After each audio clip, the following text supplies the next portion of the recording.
Hi friends అందరికీ. Today ఒక విషయం జరిగింది.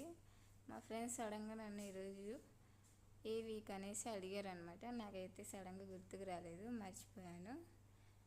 నేను లేసి చెప్పేశాను అనమాట ట్యూస్డే అనేసి. ఎందుకంటే ఈరోజు మేము మా హాస్టల్లో మెనూ వచ్చేసి ఇడ్లీలు పెట్టారు. సో ఇడ్లీలను బట్టి మేము ఏ వీక్ అనేది కూడా చెప్పేస్తాం అనమాట ఈజీగా. ఈరోజు అయితే మెనూ ప్రకారం ఇడ్లీ పెట్టారు మా హాస్టల్లో. టుమారో అయితే దోశలు అనమాట. సో ఎవరైనా నిన్న ఏ వారం లేకపోతే రేపు ఏం వారం అనే దాన్ని బట్టి వారాన్ని గుర్తు తెచ్చుకుంటారు, ఈరోజు ఏం వారం అనేసి.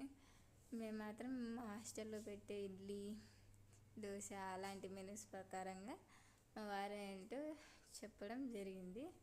సో మీరు కూడా మీ లైఫ్లో ఇలా ఏదైనా మర్చిపోయినప్పుడు దాన్ని ఎలా గుర్తు చేసుకుంటారో, గుర్తు చేసుకొని చెప్తారో, ఐడెంటిఫై చేస్తారు అనేది కామెంట్ చేయండి, లైక్ చేయండి, సబ్స్క్రైబ్ చేయండి, షేర్ కూడా చేయండి కంటెంట్ నచ్చితే. బాయ్.